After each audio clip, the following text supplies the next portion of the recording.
Hello, and welcome back to the Free on the Inside podcast. Straight from the pages of Cosmo Girl Magazine 2004, Valeria Salazar joins us today to share her amazing testimony. Valeria was your average young adult struggling to get through college when her life took an unexpected turn.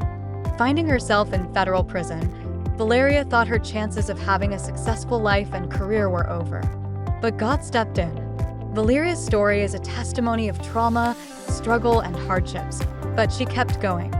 Through God's providence and Valeria's persistence and resolve, she not only achieved her dreams, but surpassed them. Her story reminds us that no matter where we are, God still sees us, and when we surrender our lives to Him and follow Him, He works all things together for our good. Now, here's your host, Donna Sparks. Hello, everyone, and welcome back to the Free on the Inside podcast. It is a blessing to be back with you again today, and I thank you, as always, for tuning in. Today, I have a very special guest with me. You may have read her testimony in Cosmo Magazine in 2004, but today she is here to share it with us personally, and so I just want to welcome Valeria Salazar to our show today. And Valeria, we just cannot wait to hear what you have to share with us today. So I'm just going to give you the liberty to say what God's put on your heart. Hi, and thank you. And I can honestly say that I'm also very excited to see what God decides to share today because I have no idea. But here I am. I just really want to start by saying that I truly believe that that this has been in the works for a very long time. When I was released from prison, and I will get into that story, that was in 2005. And so here we are 20 years later. And in that little magazine article that in Cosmo Girl, I was interviewed inside the federal prison for that magazine. And I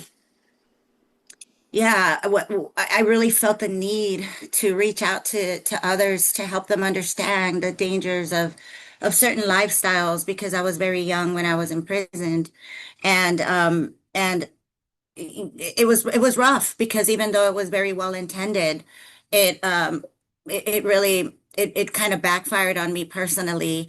My family was very upset that I did that. They had kept my imprisonment a secret until told everybody that I was in college. And so when that came out, I was already in prison, and it was kind of like kicking a dog while they're down. It's just a lot of you're inconsiderate, this, that, the other. And I'm not gonna lie, it really did keep me from sharing my story after. And then as I started getting into the field of work that I'm in, and oh, here it comes. The truth is coming. No, that really is the reason why I hadn't shared my story, is because of how bad it went the first time that it did. And I'm realizing just right now as I'm talking to you that I had really convinced myself that I wasn't sharing it because of this altruistic reason of I didn't want people to see me and where I am now and judge my fellow brothers and sisters who have shared in this painful journey as not wanting it bad enough or not pulling themselves up by their bootstraps. And so this is something that I didn't want to share for that reason. And yeah, I think that's not a lie. That was in here. But what God is revealing to me literally right now is that I was also very scared of another backlash, of being judged. And I'm just grateful that I'm not scared today because I'm right here in front of you. I am a 44-year-old woman. I was born into a lot of poverty, a split home. My father wasn't there. He left when I was 2 years old. But I don't. He was very abusive towards my mother. They married very young, and he had a daughter. He had two kids. My sister, my oldest sister, who's a huge part of my testimony, and I were 4 years apart. He married my mother in Mexico and brought her here. And then, was very abusive and ultimately had an affair and another pregnancy. And my mom decided to leave him. So it ended up with me and my sister and my mom growing up in extreme poverty. We lived in the projects, we in the worst parts of town, and not because my mom didn't work. She worked a lot. She was also an immigrant and didn't really know English, and so she worked a lot, but we were very poor, and I suffered a lot as a child because I was left under the care of my sister, who was only 4 years older than I was. And she struggled a lot with mental health issues. In hindsight, I can see because she experienced a lot of the violence that I didn't because I was smaller. And also, she was highly parentified. Whenever my mom, was alone, it was my sister. I would remember going to the doctor and she would translate. She was like 7 years old, translating for doctor appointments and helping my mom with Medicaid applications and food stamp applications and enrolling me in school and going to PTA. I mean, she was the parent at a very young age. And that was a blessing, but it also was very hard for me because she was extremely physically abusive, very. Um, she didn't know better, in hindsight. But my earliest memory is, her getting frustrated while giving me a bath and putting my head underwater. And so there's been a whole slew of things that have happened in my life, but that was kind of the environment that I grew up in. And so I really just tried to, I was really trying to prove that I was good because I just felt like if I was a good kid, it would stop. Because I would be hit and beat and berated. My mom kind of played into that as well. She didn't know better, but if I was to go to school and come back with a ketchup stain on my shirt, it was a huge deal. I'm inconsiderate. I'm stupid. I don't care of the fact that, I have to work so much to get you those clothes. Uh, I tried to kill myself when I was 8 years old. How bad does your life have to be that you want to take your life at 8? Now that I have two kids, one is 7 and one is 9, I look at them and I think, wow, how? Right? And so even though there's a lot of blanks in my memory of my childhood, I remember that I know that much. It was very bad. Um, I was perfect student, teacher's pet, everything at school, but at home, I just was not good enough. I was also raised during that time, I was raised Jehovah's Witness. And that was very difficult for me because always as a kid, I felt like that version of God, and I'm not, trying to knock any religion by any way, but that God, it didn't, it just didn't fit what I felt he was, and also that religion, made me experience a lot of bullying at school because could not stand for the Pledge of Allegiance. I could not participate in anything that was Easter, Christmas, anything that was related to a holiday. I couldn't have friends unless they were Jehovah's Witness, and we would move around so many times. In my elementary years, I had one friend. That was the only friend that I was allowed. I still remember her first and last name. That was very, very, very hard, to grow up that way. Um, and so I just always felt like, oh, and not to mention this paranoia that everyone is doomed unless they're Jehovah's Witness. And so I would meet incredible, beautiful people, and then I would feel sad that they were not going to be saved, and it was just very, very difficult.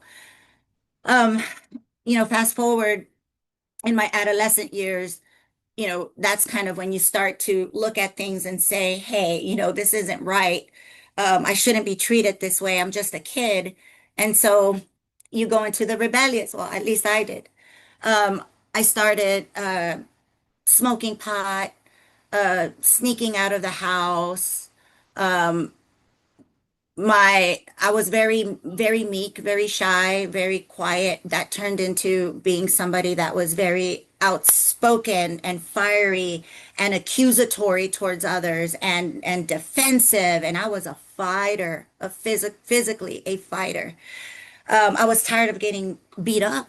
I remember there was so many times when I literally feared for my life because my sister was a lot bigger than me. I was this tiny little thing, and she was literally a lot taller and very, very heavy. And there were many times where I would think, this is it. I am going to die. She is going to kill me, because it would just be me and her, and there was no one there. And, but it was, she would flip the switch and suddenly just get tired of hitting me. And then it was, hey, let's have a sandwich and watch the Smurfs. And, I was just happy that she was happy, so I would do it, right? But it was just kind of this back and forth. But then as I got older, I started fighting back. And I started fighting back towards her, but I also started fighting the world. And when I started high school, in freshman year, I got into 3 fights my first week. Now, I will say that I didn't initiate any of them, but nevertheless, because and they knew that. So the first one, it was like, sorry that you got beat up. The second one was, okay, it's the second one, so you're gonna have to receive a suspension. But then that very next day, they hadn't determined how long I was going to be suspended. There was a third one. So I was getting attacked because I went to a high school that didn't pertain to the middle school that I went to. I don't know, kid stuff. You're from the rival school, so they're going to beat you up or whatnot. And this was the rough west side of San Antonio. So it was that those are the kind of kids, and I was one of them. So I ended up getting expelled. And of course, my family was just really upset, because back in the day, there wasn't a charter school that you could go to. If you get expelled from school, you lose the year. No other school will take you in. So what they decided was to send me to Mexico, because my grandparents were there, and both sets of grandparents lived in Mexico. So they sent me to Mexico. I remember I was extremely upset. I was threatening to jump out of the car. I did not want to go. And so they had to put the child locks. I was 14, just leaving everything, and going to Mexico. So I went to Mexico, and I think that was probably the best thing that could have happened to me at that time, because, yeah, even though I still continued in my little rebellious attitude, it was not so exacerbated, because I was not being threatened daily, at home. My grandparents, both sets of grandparents, were very loving and very supportive. My grandmas, they're everything to me. They're rest in peace, but they really were my source of strength. And I talk about, when I talk to friends, I talk about how God really puts people in your life to get you through those most difficult moments. And if it wasn't for my grandmothers, I don't think that I would have made it, because they were what I now call a competitive truth. And what that is when everything in the world is telling you that you're not good enough, and that you're unlovable, um, someone can, through an experience, can prove to you that that is not the truth. And now they become a competitive truth to the truth that the world has shown you. So those are my earliest competitive truths. They would keep me going, because whenever I was young and I lived in the United States and I was suffering, like I said, I tried to kill myself at 8 years old. What would keep me going is, okay, but Christmas, I'm gonna go be with grandma, and then I come back, and I would be so scared to come back, but spring break in 3 months, I'm gonna go be with grandmas. And in the summer, I'm gonna go be with grandmas. So I would hold on to that hope. And that's what kept me going. They were my angels. And so I was there. I ended up staying. It was only supposed to be a year, but I just loved the love that I was getting. And that doesn't mean I was perfect. I was still kind of, I was oppositional, but they loved me anyway, and they didn't hit me, and they didn't, they just loved me. And so I stayed. I stayed. I did all of high school over there. And and then I decided to come back at the age of 19 to go to college. And so that is when this kind of prison thing started. So I got back here in 2000. I'm sorry, when I was 19 years old, I came back, and I didn't feel like I could start college right away, but I knew that I wanted to work and kind of see what was going on. So I decided to do medical assistant, like a certification in medical assistant. And I was also working at yeah, I don't know if you, I'm sure Donna, you know, but remember back in the day, you people would call 411 when you needed a phone number because Oh yeah. there was no Google, Right. right? And so I was a 411 operator, and I would, find addresses and phone numbers and give them to people. And that's where I met this young guy. His name was Brian. And I had never really had a serious relationship. I was also still very naive. I mean, I was a little Mexican girl. I mean, even though I'm American, but I was primarily raised over there, so just very innocent in regards to, I guess, street smarts. Even though I grew up in the street, I was still. It's hard to explain, but this guy, he was from New Jersey. He was tall, he was white, and I know that sounds silly, but for me, a little Mexican girl is like, oh, this white guy is looking at me. That's how my mind thought. He was a pastor's son. He was really smart.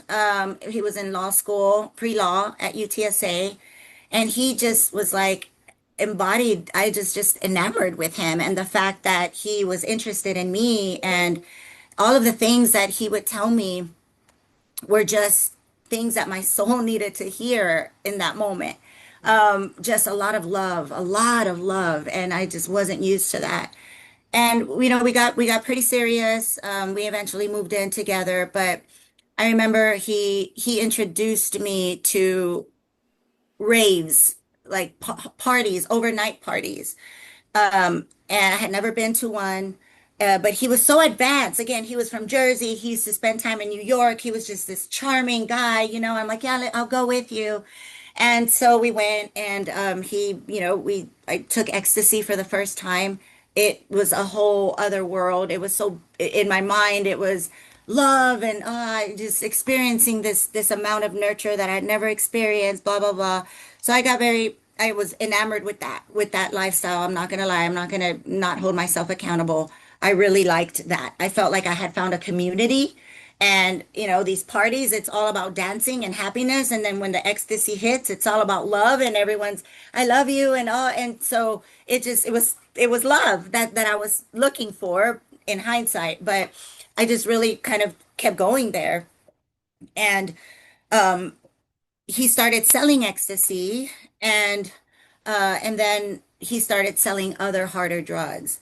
I come from a family that well, my dad actually was in prison during this time for drugs. Him and two of my uncles. And so, there was some involvement there on my family. And so I knew some people. And the magazine article, although I love it, I was very transparent with them when I explained my role in terms of when he wanted to start selling cocaine, and it was supposed to be a one-time deal. That is true. And it was to pay off some debts that he had, and there was not any ecstasy coming in through Florida, which is where we would go get it. It was kind of dry, and we supplied Texas State. I mean, when I'm talking about universities, it's the university kids that go to raves. And so they would get it from us. And so that was dry, and he needed a way to make some money. And one of his friends said, hey, I've got a buyer for a kilo of Coke. Do you know where to get it? And him knowing my family, I had never involved that. Like the selling of the ecstasy was all stuff that was done with him.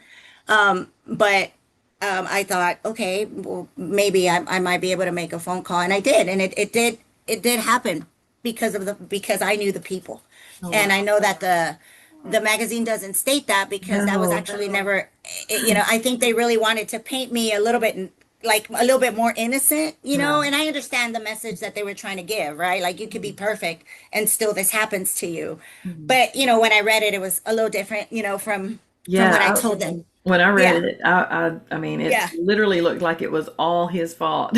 No, that's not the case. I really did have an involvement, but I will say that I was naive to that being a crime. I know that sounds silly, but in my mind, if if I wasn't directly the seller and all I did was give a phone number, and after that they're taking care of it and I don't even know who it is that they're dealing with, Mhm. you know, I'm not the criminal, right? That's I was young. I was 19. Mhm. Um and so anyway, so fast forward, so we get it ends up happening. But one thing about me is that I never went with him on any of his escapades, like when he would pick up drugs and stuff like that. And this cocaine one was the first one with cocaine, but it was no different. I was not going to go. The only reason why I went is because especially because it was finals week, and I was at my last semester at San Antonio College getting an associate's because I wanted to be a nurse. So getting all my prerequisites met. And I was very diligent with school. It always, no matter how hard I partied, even as a child, no matter what I was struggling with at home, I was always a straight A student. I took education very serious. So I was especially not going to go because of that, but there was a huge flood in San Antonio, and it all campuses were closed, and it was 4th of July. And so I went. And ironic, 4th of July is the day I lost my freedom. So, you know, we go and we're driving, and I do thank God because I remember that he wanted to bring a gun. And I told him, if you bring a gun, I will not go. And he insisted and insisted. And I said, I will not go. And I'm glad. I wish I hadn't gone, but I'm glad he didn't bring the gun because if a gun had also been found, that would have been at least another 10 years automatic. And so I am at least glad that I stood my ground in that regard. But yeah, we get there, and the deal was supposed to be made um um at the it was like it was a little hotel that was next to an Arby's, and I stayed in the car. He went out with his friend, the one that kind of told him I can help you sell a key of Coke. So he's the kind of the one that facilitated it in terms of finding the buyer. And so I stayed in the car. And I remember telling him like, "Oh, are you sure you want to do this? Like, we don't know this guy. Like, we knew Justin, but we didn't know the guy he was meeting." And just like that was true in the article. I just didn't feel right, and I wanted to turn around so bad. And but Brian was incredibly charming and just such a good talker. And the guy could sell a warm blanket in the summer, let me tell you. And I was infatuated with him. And he assured me, he's like, it's fine, you know, this is going to be fine. So anyway, he, he comes back, you know, the deal was done. But then he tells me, guess what? They gave me a money for another one. And I just have to go get it, but they already prepaid it. And I remember telling him, what? Like this was just once, right? But he said, oh, don't worry about it, blah, blah, blah. Well, we were driving out of the Arby's, and there all of a sudden the car in front of us, we're stopped at a red light. The car in front of us starts reversing, so kind of backing into us. The car behind us starts moving up, and we realize, okay, we're getting this is an arrest, right? And these are undercovers. And he I don't know how he moves out of that lane and takes off on the highway. And he is going so fast, and there's cops and all kinds of stuff. Somehow he manages to lose them. And, you know, I, it's, we get to a neighborhood, and it's like, everybody run, just run. And this is silly, but again, I was so diligent with school, and I also really thought, I'm not going to go to jail, you know, so I have finals next week. So I reach over to the back seat and I grab my backpack. The article says I grabbed my purse. I don't even remember having a purse, but I remember the backpack. So I grabbed my backpack and put it on, and I just ran. And I remember just my heart beating. I was running. I knew there was cops everywhere. I don't know where they went, but I ran into this home where their garage was open. And I get under the car, and I'm just, you know, just like in a fetal position under a car. And I could hear them getting arrested. I could hear, you have a right to remain silent. I could also hear them looking and looking and looking for me. Three different police officers came into the garage. There was a little piece of me that was visible, and I knew when they came in, they were going to find me. They did not. Three times. And I remember after the third time, they said, "Oh, we don't know where she's at." You know, there was helicopters, and they're like, "She'll pop up." And I remember thinking, "Oh my gosh, did that actually just happen? Am I safe? Like, did I actually get away from the place?" I just remember thinking that. And in that moment, the owner of the home came into the garage and saw me immediately. And I had moved from my stand, so I don't know how the cops didn't see me, but she did. And she said, "Salte de ahí, ¿qué estás haciendo?" That's in Spanish for, get out. And I remember feeling relieved that she speaks Spanish because I said, "Hey, like, please, no, no, please don't say anything. Please keep me safe. Like, please, please, please." And she said, "Nope." And she went out to the front and said, "She's right here." At that time, there was, I don't know, about 15 U.S. Marshals, U.S. Marshals. Um, and I'll tell you why it was U.S. Marshals, but at that point, it was not just cops, it was U.S. Marshals pointing their guns at me and telling me, to put my hands up. And so I remember that I tried to put because I had my backpack like on me. So instead of putting my hands up, I tried to pull off my backpack to put it down, and they cocked their weapons like they were ready to shoot me because I just, what, at that point, I dropped to my knees, backpack and all, with my hands up because I got so scared. I was 20, I just turned 21, but going on 16 in terms of just, I had no idea what the heck was going on, right? And they arrested me, and that was awful, just awful. But I also didn't realize what was going to happen. I still thought this is a big mistake. Once they find out, that blah, blah, blah, I'm gonna be fine. And so I wasn't fine. I ended up, they do the arraignment that day, and I did not get bond because they felt that I was a flight risk because I had family in Mexico and because I literally gone to school in Mexico and I was there. And I remember trying to tell them, but I'm in college. I have finals. I've never been in trouble. I don't have a record. I came back from Mexico. I don't want to go like there. I'm not going to go anywhere. I'm a good person. And they didn't care. So this was in Lubbock where this happened. And they took me to the county jail, and the county jail was in Spur, Texas. Um, that they ended up transferring me, to for that, and that's it. Like I never saw the light of day after that, because I that's where I awaited my sentencing, and I can tell you that that was extremely difficult for me because county jail and it's anybody that comes in, right? And I was this tiny little thing, again 21 years old, but I looked like I was 15 or 16. And you know I remember there was a woman in there that was all over the news because she drowned her children, so I was in there with her. um I remember there was women that were addicted to crack, and the crack was seeping out of their skin, and they would pop the little pimple balls, but with stuff. And just there was a lot that I had not seen, right? Yeah, I grew up in a rough part of town, but it was a familiar rough part of town, and it was a very Hispanic part of town. So I was culturally kind of, but I was not. It was just very different. Um, and I remember I did not eat at all that first week. Like all I did was cry heavily, heavily. I did not eat.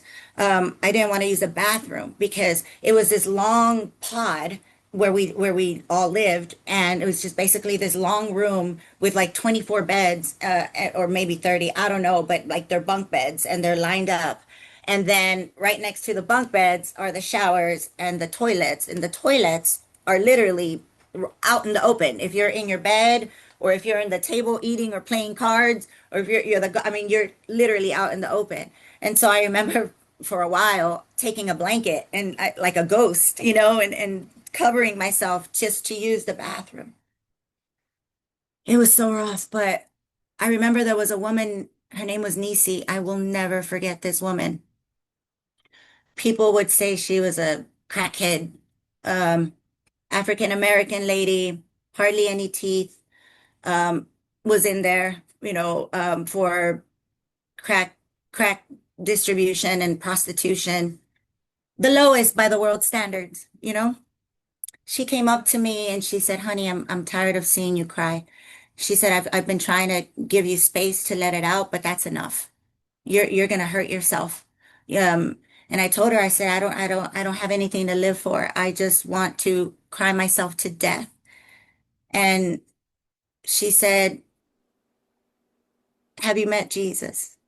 And I didn't want to hear it. I said, "I know of Jesus, but Jesus is not going to help me."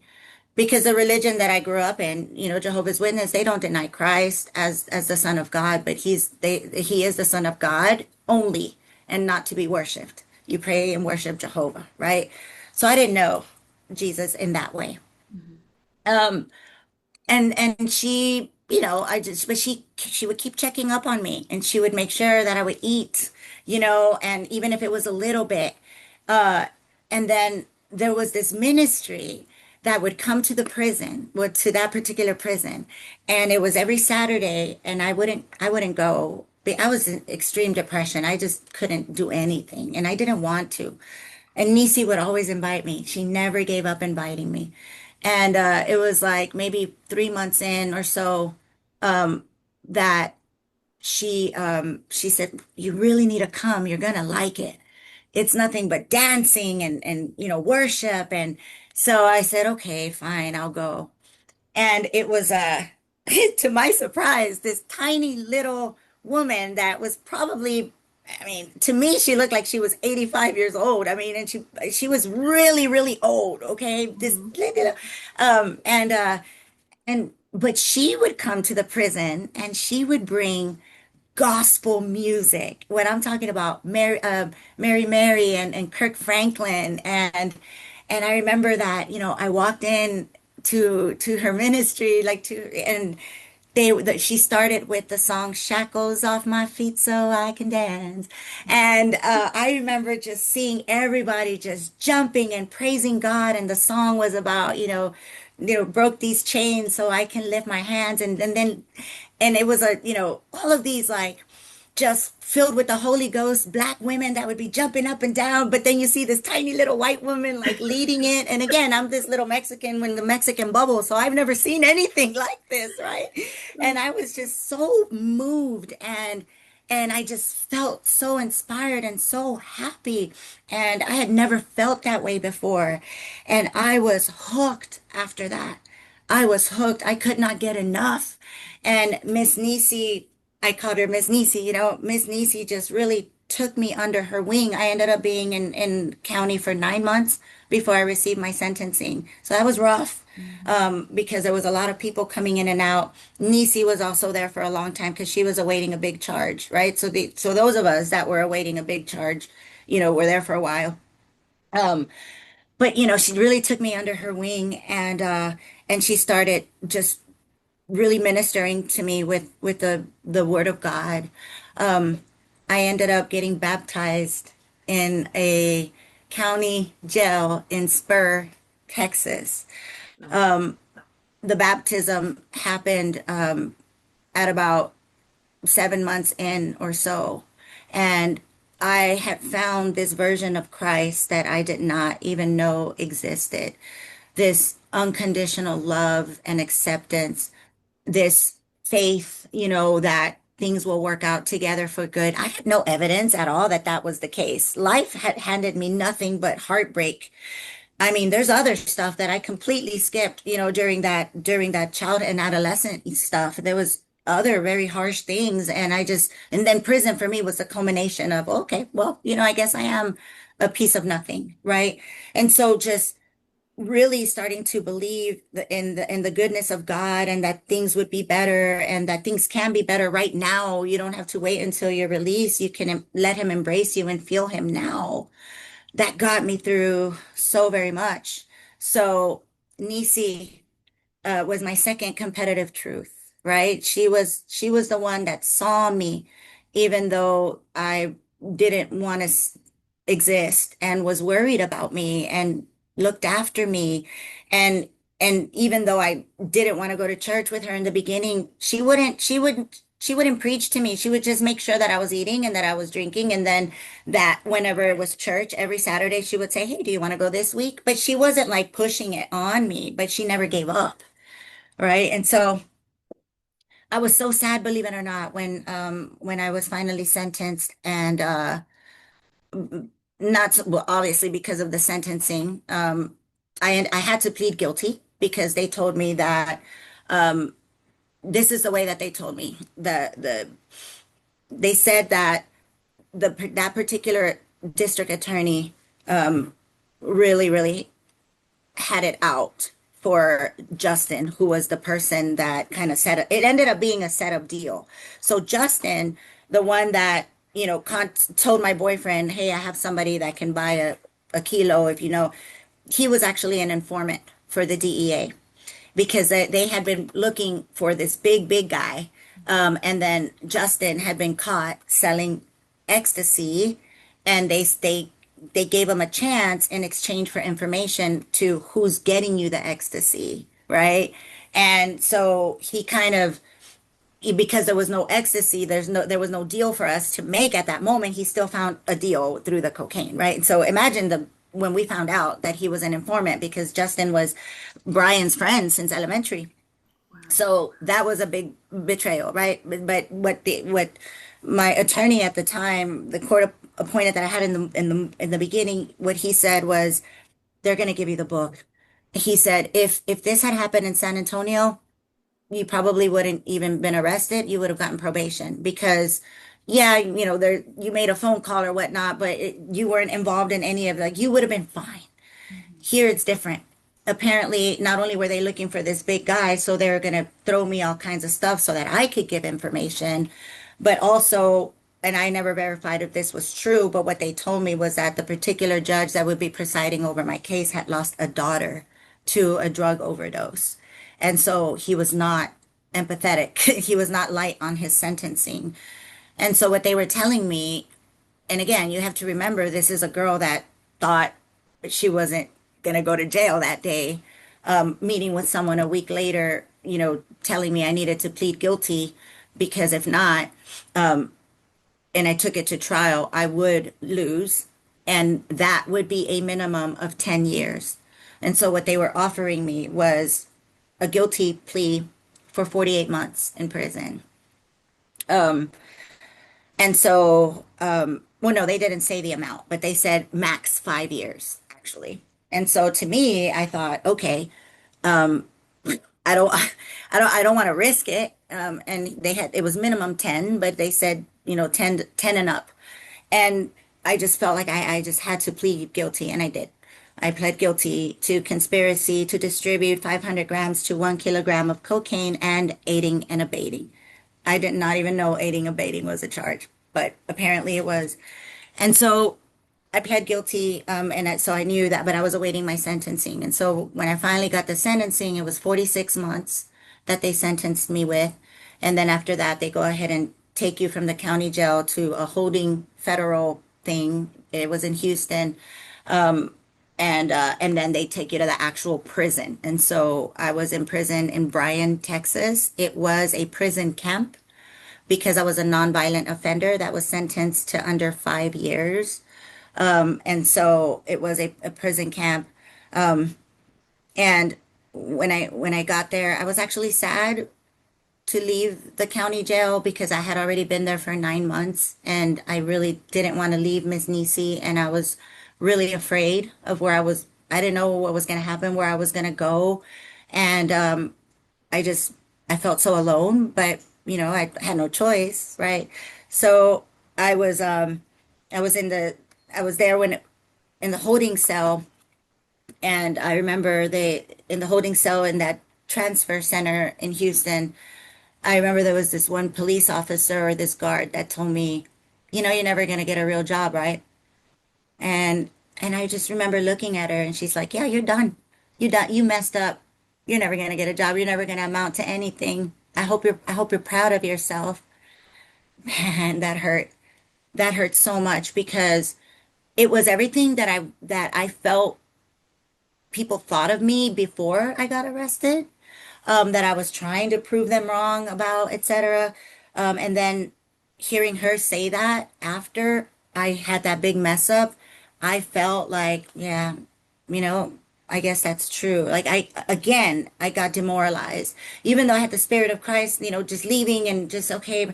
But then in that holding cell, someone just telling me that to my face.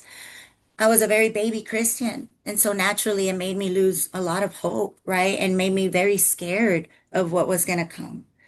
But I went to the prison camp in Bryan, Texas. It's right next to College Station. And there were some new competitive truths there, you know, you know, I had Miss Nisi and God made sure I had another competitive truth, another angel. I remember that I was in the federal prison for about 8 months. And I had just really gotten into just reading the Word of God. I started, that's how I passed my time is just reading, and going to church services. And I joined their choir because I love to sing. But you know, I was still very alone. But I would read, and I read the entire Bible. I have a crazy intellect too, and I read very fast and I process things very fast. But I remember I read it and it just kind of it spoke to me in so many ways, and just really reading it from beginning to end really helped me understand the New Testament and really helped me understand Christ in a very different way from what I had been taught. And so just it helped me to believe in God's providence, even though I didn't know it was called providence, because the way that I could see like the stuff in the New Testament, how it had been kind of lined up thousands of years before, and it's just like this belief that in the end things will be okay, right? And so that my own self-study was helping me. It was hard though. It was hard because there was other, you know, there's naturally women there that, you know, might not like you, might not get, you know, fights, you know, this, that, the other. But for the most part, I can honestly say that it wasn't a horrendous experience. And I think that it was because I was just engulfed in the Word of God, and it would help me see things through a different lens. And so about 8 months in, we got this new chaplain. The church that I was going to there it's a ran by a Lutheran pastor, and he was amazing. You know, in a very Lutheran way, right? Just very calm, all of that. So, but I still was very diligent in going, and there was no choir then. I take that back. But then about 8 months in, we got this new chaplain, and her name is Chaplain Leday. And I don't know if maybe one day she hears it. I have looked for her, Demetria Leday. All I know is that she has a book that she published on Amazon of poems, and it makes sense because she went in, and let me tell you, she was a firecracker. She was a little bit shorter than me, super thin. She was she was African American, but she was from Louisiana. She's very light skin with like green eyes, but full of the Spirit of God, and the way that she would. And the reason why it may be interesting that I bring up people's skin color and ethnicity, but it to me that I would notice those things because again I grew up in a very sheltered like cultural bubble, you know, so it was the first time I was exposed to so many different kinds of people, right? And so I was um she would have service, and she was like when you think about people like these poets that get up and like do like spoken word, and it's just like very dynamic and very hip. She would preach like that. It was so unorthodox, something I had never seen before. She was cool, like she was hip. she was also only, I think, 26 at the time. And at the time, I was about 22. And when I met her, 22, 23, she had a doctorate in theology. She was high ranking in the military. I think she was 27. And I remember the first time I saw her, the first time I saw her preach, the first time I thought to myself, what the heck are you doing with your life?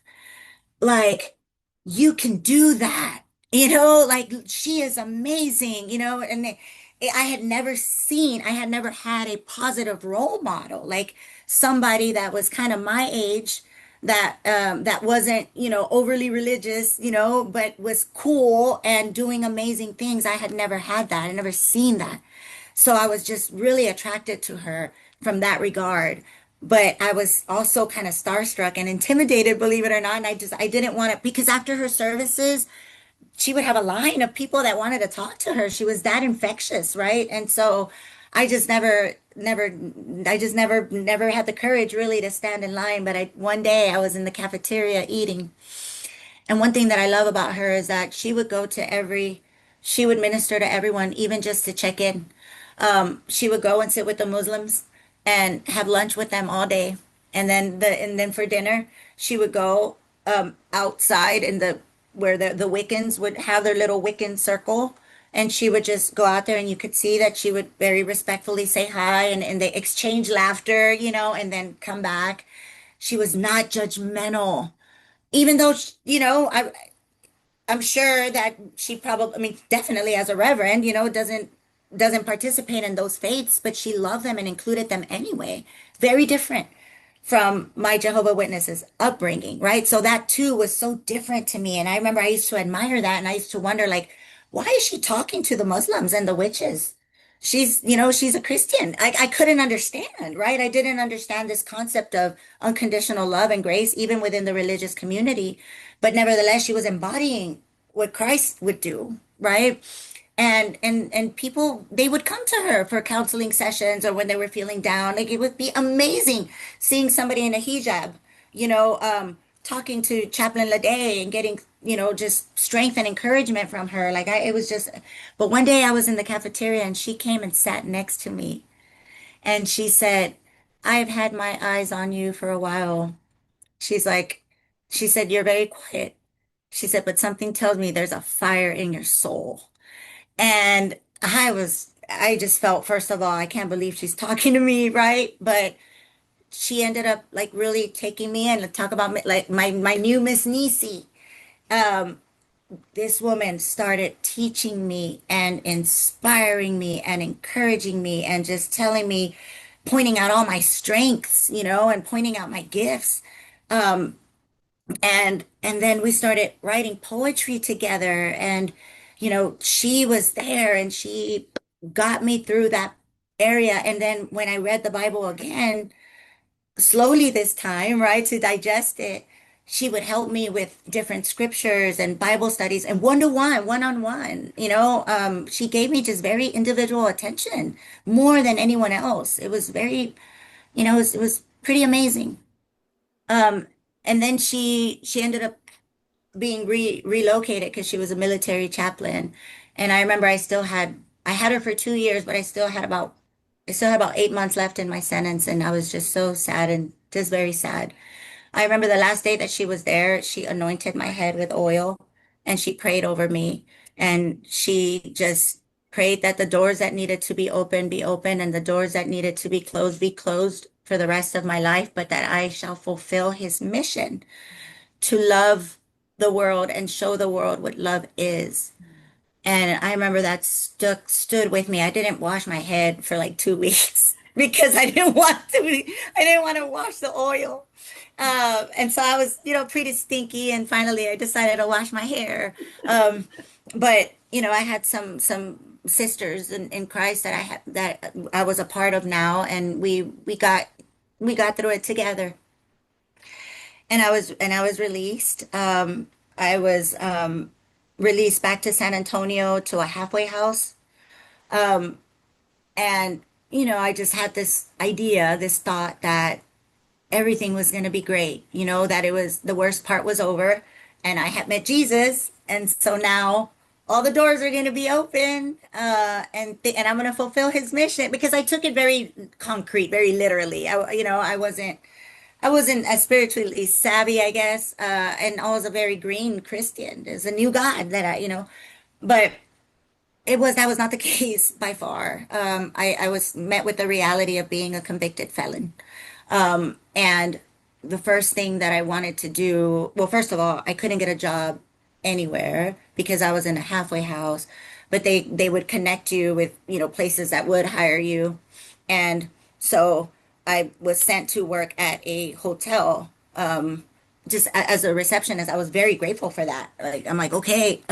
So it was a little hotel called Roadway Inn, downtown San Antonio, kind of rough area, but not too rough. But I was a thug. I was raised in rough areas. So it's one thing about me, nothing scares me, nothing. And so I started working there, and the the the owner also just kind of noticed me and asked me. He's like, what do you plan to do with your life? And I said, well, I have no idea. And he said, you really should go back to school. You really, really should go back to school. And I told him that, I didn't know how I would do that. And so he happened to be on the board of a major university, well, of a Christian, Catholic university. It's called University of the Incarnate Word. But the reason why I say major is because it's a big deal in San Antonio. It's a known university. It's a private university, very expensive university. But he was on the board, and he told me, he's like, I can help you get a scholarship. He's like, you have to finish your undergraduate, like you have to finish your basics because I got arrested before I finished my final. So I didn't finish that semester. He said, but after that, he's like, I can help you. It's not gonna pay for everything, but it can help you a little bit. And so then I was very excited. But then when I went to apply for financial aid, I wasn't eligible, to finish my basics in the community college I was going to. I wasn't eligible because of my drug conviction. And so I did not know that the federal application for federal student aid called FAFSA has that question if you've ever been convicted of a felony involving drugs. And if the answer is yes, you're not eligible for Pell Grants or any of that, which to me doesn't make sense because you want people to come back into society and reintegrate themselves. But yet you block them from accessing education. And me being, because I've always been a fighter, right? And so I don't give up easily, and that's just one thing about me. And so I thought to myself, there's got to be more to this. I'm not accepting this. So I started looking into it and looking into it and looking into it. And sure enough, there is a loop, not a loophole, but there's a little caveat that they don't advertise. It's printed in very fine print at the back of the page. I promise, even today, you'll find it, but you have to really look. And it says that if you have completed a residential drug rehabilitation program and you can provide evidence of such, then you get the financial aid. And so while I was in prison, I was enrolled in something called RDAP. I don't know if it still exists, but it's Residential Drug Abuse Program.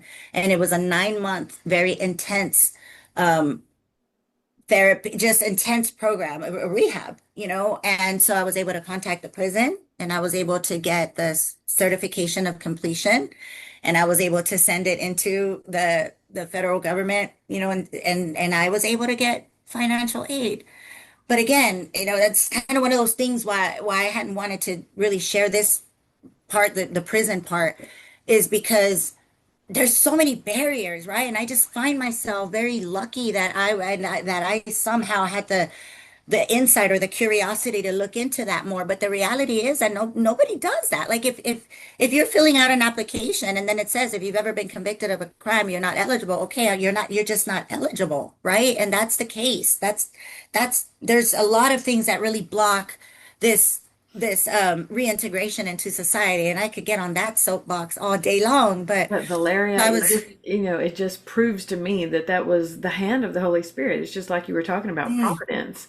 God was amen. leading you even to look at the fine print. And Wow. even by sharing this today, you are opening the door for other people to realize that they can do that. This is providence. Yes. That's how God Oh my works. goodness. Thank you for saying that because that just makes my heart so happy. Yes, just really key. Don't take no for an answer. There's a way. There is a way. And if not, God makes a way, Amen. right? And that is for sure been evident in my life. And so I was able to get into that university. I finished my basics. I could not be a nurse. Well, maybe not, but I didn't want to risk it because what they said, it highly likely you wouldn't be able to get licensed as an RN because of your drug conviction. And so I thought to myself, okay, I've done all of these basics and like medicine, biology, this, that, the other. So what can I transfer those to? And that particular university had a degree called in a bachelor's in nuclear medicine. And what it was is training you to be able to do like MRIs and CAT scans and stuff like that. You actually need a bachelor's for that. It's very science based. And all of my prereqs would fulfill that those 2 years, right? So I wouldn't have to fall behind. No, I did I think 2 semesters of that, and I could not handle the math and the physics. It was just too much. So then I remember just really just taking a deep dive and thinking, what do I really want to do? I believe that my time in prison was necessary because it exposed me to the people, the world, right? I was very in my bubble and I met so many people. I could write books and books and books about the amazing stories. What I learned there is that everyone has a story. And the more people I talked to, the more I was just blown away by their circumstances and what it is that got them there. And some really were innocent, and some were big, big, big troublemakers. But regardless, they all had a story. I wasn't the only one. I wasn't the only one that had life handed to them really, really early on. I wasn't the only one that was just caught in bad circumstances or that happened to have a prosecutor or a judge that lost a daughter and so was, you know, healing themselves through the punishment of others. And, I got to know so many people and became very interested in people and their story. So I thought to myself, I want to be a counselor. I want to be a therapist of sort. I want to do something like that. So like I decided to go to get my bachelor's in psychology at that university. And then I was was going to pursue a PhD, but I did it because I found that, for psychology, you have to be a psychologist to be a therapist. And so that is a PhD. But then I was going to, but then I learned about social work. And what I learned about social work was that you have to get a master's degree, you have to get advanced training. So it's still a very lengthy process, but you can become a therapist with a master's degree. That was attractive to me, but also the social work aspect of it, right? The community and helping others, the underserved. It felt right. But however, when I finished my bachelor's degree, I I could not find a job anywhere, even with a bachelor's degree. Um, it was it was so heartbreaking because I felt like, what do I need to do, for this stigma to go away? I'm trying to do better and nobody cares, right? Like I'm trying to help here. Um, and I remember I had a job as I finally got a job as an interpreter over the phone and for 3 months I worked and I never got paid. I was on federal probation. So after the halfway house, I had 5 years of federal probation. And so you got a call every day, and if they give you a color, and if that color comes up, you show up for random UAs, and you report monthly to probation officer, and they come visit you, and this, that, the other. And I wasn't working, and that did not look good, but I was trying, right? And here's my competitive truth number four, I think. There was a professor at Incarnate Word, and his name is Dr. V. And he was one of my psychology professors. And he I don't know why, um, saw me. And and then I met his wife, and she too was just this incredible woman. And for some reason, they both really liked me, you know? And when I could not find a job and they found out about it, Dr. V moved mountains to get me an interview at a place called the Center for Healthcare Services, which is the county, every county in Texas has a mental health authority. So it's like the licensed mental health authority where people that have severe mental illness go, and you typically they're underserved, you know, limited finance situations, et cetera, limited access to care. So it's a very big organization. There's one in every county. So for San Antonio, it was that. And I remember actually, no, it was at University of Texas at San Antonio. They were doing they were looking for a research recruiter, and they were going to pull the participants from the Center for Healthcare Services. So he had me apply at the UTSA because he knew the person there, and they interviewed me. They said they you know they really liked me, all of that. And I thought it was a sure deal, and they thought it was a sure deal because they knew they were going to be interviewing me and that I had a background. But they interviewed me anyway. They liked me. They wanted to hire me. They said, "Don't worry about that." I was so excited. And then I got the call. Yeah, it didn't make it. You know, the corporate or powers that be, I was not eligible for hire. And Dr. V was so sad because he felt like he had let me down, like he got me so excited. And you know, he said, you know, we'll figure something out. Um, and then, but then he got a phone. He called me like 10 minutes after we hung up, and he said that the university had called him and said, "Oh, we don't want to give up on her. She was so good. So we're thinking maybe she can get hired at CHCS." and and she'll still be recruiting the research participants, but through them. And so it would require that they move that position over there, and that I get an interview over there, and that I get hired over there. It would require all of this movement. But I was just honored that they were trying to find a way to get me hired, right? And I think that's because he would push them and push them like, "You're making a big mistake. You need to hire. She's talented. She's smart," you know, and so they, you know, they ended up, I got a call to go do an interview at CHCS, and I show up for the interview a few weeks later, and the person that was going to supervise me apparently was out on surgery, and I got interviewed by the chief medical officer. Can you imagine how frightening that was? I mean, this is the highest of the Wow. highest person. Right. And I'm like, what in the world, right? So I'm hired and I'm being interviewed by the chief medical officer. And she liked, you know, she was like, "Okay, good, you know, very proper, you know." And I, "Yep, you seem to meet all the good. Okay, I'll go ahead and let them know that, yeah, I recommend you." And at this point, I just said, "Look, I just want to put it out there. I need you to know because I'm not even sure if you read my file. I am a convicted felon. I just served 4 years in federal prison. I'm still on probation. You know, I don't want to waste anybody's time." And she looked at me and she said, "Honey, I make the rules around here." She said, and she's like, "And you know what? I did know your background, and that's why I'm interviewing you." She said, "Not because I wanted to screen you out." She said, "I was interested in what you could bring."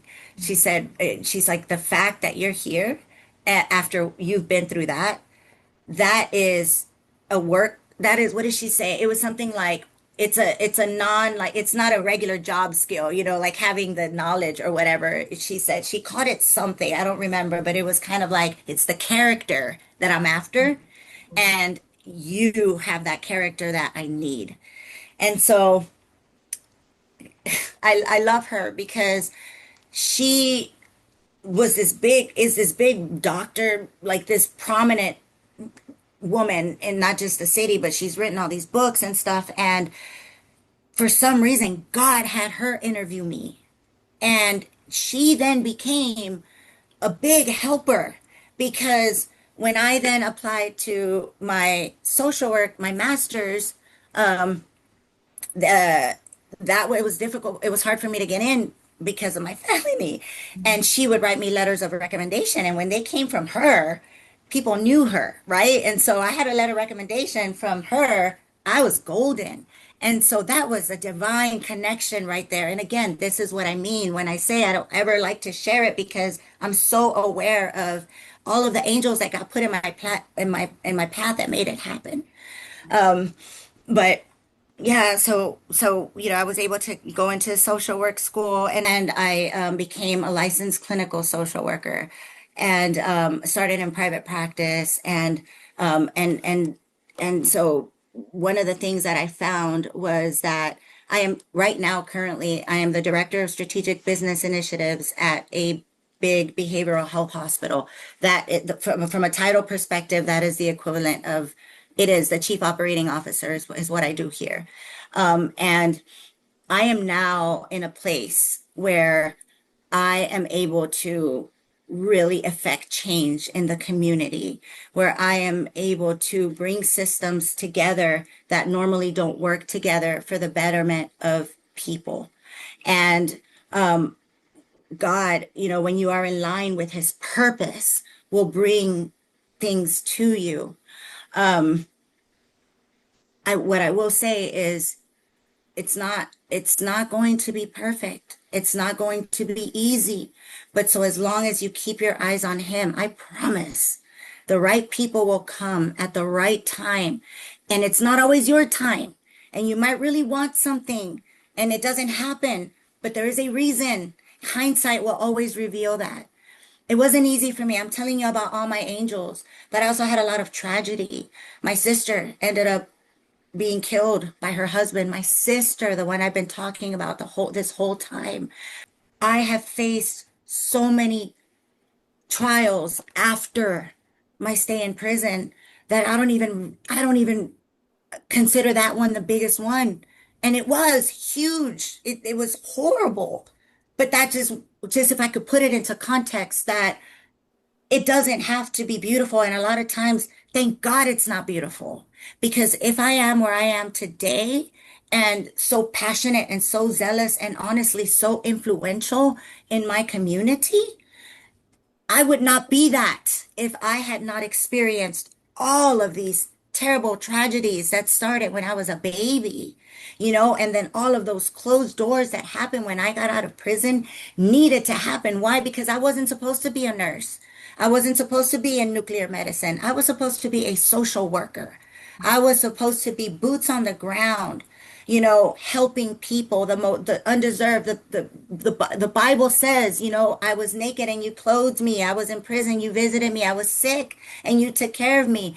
And it's like, Lord, when did we not, when were you all of these things? And he said, in so much as you did it for the least of mine, you did it to me. And so I really believe that God is in the business of raising warriors, right? And warriors, you have to train, and in that muscle, it grows through tear Yeah. and through resistance, right? That's how you build muscle. It has to shred, but then it builds stronger, right? And so every trial, every tribulation that you face is 100% necessary for the next step that he has for you. And if you look at it that way, it doesn't mean you have to like it, right? It doesn't mean you have to enjoy it. But what will happen is that when you are grateful for everything that God brings you, good and bad, then that's what's going to keep going. And what will instill the gratitude is this concept of providence.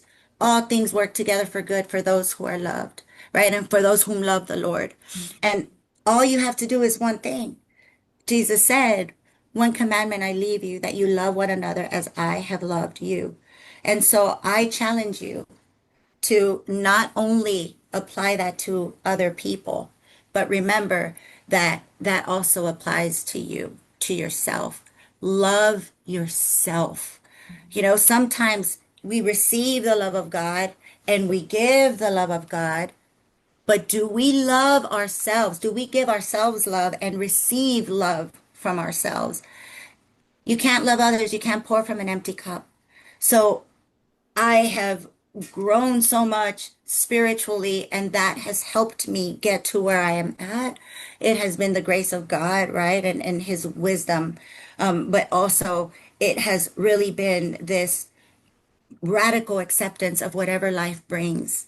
Because time and time again, the reason why I kept bringing those angels up, those competitive truths, the reason why I took so long on telling the story is because I wanted you guys to see how just when things would get horrible, suddenly somebody would show up and open a door that needed to be opened. And then boom, something horrible again, feeling discouraged, but keeping the faith, and something happened again. And so even today in this podcast is something that I had been praying for a while. I had just wanted a larger platform of sorts. I didn't know how that would be and for whom that would be, but I knew that I needed to speak. And I just didn't know how that would manifest. But I see that I'm here right now. And I hope that in the telling of my story, and for those of you who are listening, the main thing I feel, the reason why I shared that so much is I want you to look at the glimmers. I want you to look at those glimmers of hope that God really puts in your path. And I kind of really feel right now that you guys needed to hear that, because it's not rainbows and sunshines. When you get out of there, it's going to be rough. You're going to have a label. You're going to have to fight through it. But don't waste your time trying to prove yourself to others. You don't have to be proven. You don't have to prove yourself to anyone. You are perfect already. You are chosen already. And your success, your life, your happiness is already done. Just align yourself with God's love, trust in his wisdom, no matter what, in the good and the bad, know that he is there. And I promise you will be joyous and happy regardless of what the world brings, because you know deep down in your soul that even if this situation is painful, it's getting you closer to purpose. And we know faith is the substance of things hoped for, the evidence of things unseen. So you just have to know in your heart. You don't have to see. You just have to know. And I promise everything will line up. You may not become an organizational leader like me. Who knows? It's exciting to know what is God going to do with you. But what I do know is that he's working in you right now. He is working in you right now, just the way he worked with me 20 years ago in that little cell.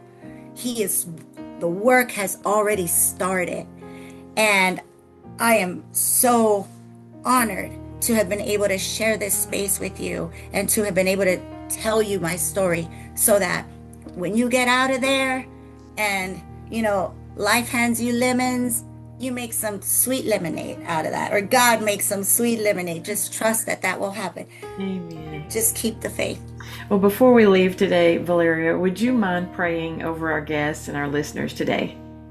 Absolutely. Yes. Oh, Father God, I come to you today with a humble heart and just a spirit of gratitude, Lord. This opportunity that you have given me to be able to talk to my fellow brothers and sisters who are currently experiencing what I experienced so many years ago, and just almost just kind of like being a voice from the future for them, that lets them know that you are present in any and all circumstances, that there is nothing that they cannot do through Christ Jesus, to remind them, to not be afraid, to not be dismayed, for you are with them. You said you would strengthen them. You would uphold them with your righteous right hand. And I believe in that. And I am a testimony to that. And I am a testimony to your providence. And I am a testimony to your goodness. And I am a testimony to how you can turn the darkest of circumstances and the outcasts of the world into leaders and warriors. I am proof of that. And I thank you, Lord, that you have given me a platform where I can share that, where I can share to look out for the angels that you put in our path, and to just be open to life, the good and the hard, because it's all working in our favor as long as we serve you. So Father, I pray that you keep this in their heart, that you fill them with hope and inspiration, and that you light a fire and a passion in their soul to keep going, because there is no limit to what you can do through us. And for that, Father, we thank you. And we do so in the name of your precious Son, Jesus Christ. Amen. Amen. Thank you so much, Valeria. And thank you, Jess, for tuning in again today for another episode. I hope you were blessed by Valeria's testimony. And if you would like to reach out to her, or if you would like to reach out to us, as always, you can write to us at Story of Grace Prison Ministry, P.O. Box 13, Lexington, Tennessee, 38351. And we wish you a wonderful and blessed day. We're praying for you. We believe in you. And we'll see you next time on Free on the Inside podcast. Goodbye. Thank you for joining us today. We hope you were blessed by the show. If you would like to reach out to any of our guests, or if you would like to make a personal request for prayer, you can write to us at Story of Grace Prison Ministry, Post Office Box 13, Lexington, Tennessee, 38351. We read every letter and take every request to God in prayer. You are loved and you are seen. We hope you will join us next time on the Free on the Inside podcast. Goodbye.